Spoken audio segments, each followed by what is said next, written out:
কলবুল মুমিন আরশুল্লাহ, যে মুমিনের কলব হচ্ছে আল্লাহর আরশ। সুবহানাল্লাহ। আল্লাহ একটা জায়গা আছে যে জায়গার নাম হচ্ছে মুমিনের কলব। সুবহানাল্লাহ।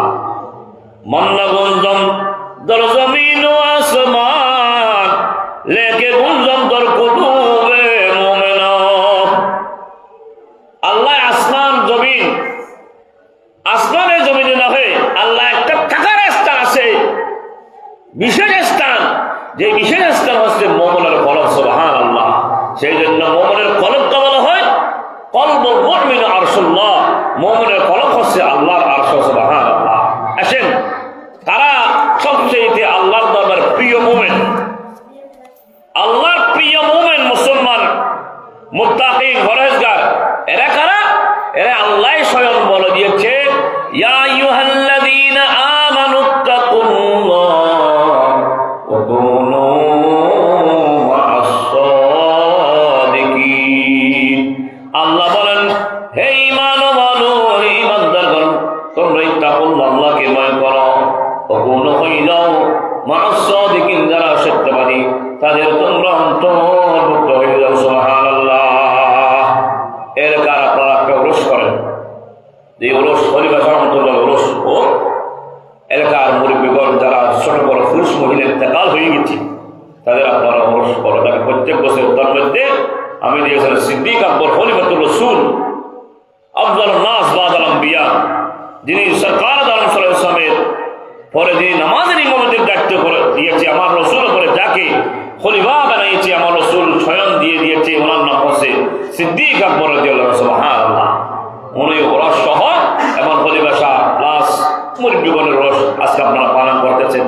তো অনুরোধ করছেন বিদায়ী এই 5 মিনিট কথা বলে দিতে পারবো। হাজিরিন, ওরা কারা?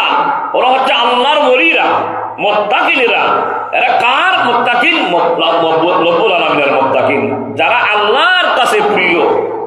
দুনিয়ার জমিনের মধ্যে তাদের কোনো ভয় নাই, যারা আল্লাহর ওলিরা। আল্লাহ বলেছেন, আলা ইন্না আউলিয়াল্লাহি লা খাউফুন আলাইহিম ওয়া লা হুম ইয়াহজানুন। আমার আল্লাহ বলেন, সাবধান, সতর্ক, আল্লাহর ওলিদের কোনো ভয় নাই এবং তাদের কোনো চিন্তা নাই। সুবহানাল্লাহ। উলামায়ে কেরাম, মানুষেরা কেউ শুনে বলে, কেউ কিতাবে পড়ে বলে, মনে করবেন কেউ বিভিন্ন ধরনের ম্যাগাজিন পড়ে, কিতাব পড়ে পড়ে মানুষের কাছে পৌঁছিয়ে দেয়। কিন্তু আল্লাহর ওলিরা ভিন্ন। তারা কিরকম? তারা হচ্ছে স্বয়ং আল্লাহর কুদরতের দিকে দেখে দেখে ওরা তাদের জবান দিয়ে দুনিয়ার মধ্যে থাকাকালীন অবস্থায় তারা কি করে মানুষের কাছে প্রকাশ করে। সুবহানাল্লাহ। আল্লাহর ওলিরা এমন, আল্লাহর ওলিরাদের দায়িত্ব এমন ভাবে আল্লাহ দিয়েছে, নবীদের পরে যাদের স্থান তারা হচ্ছে আল্লাহর ওলিরা। সুবহানাল্লাহ।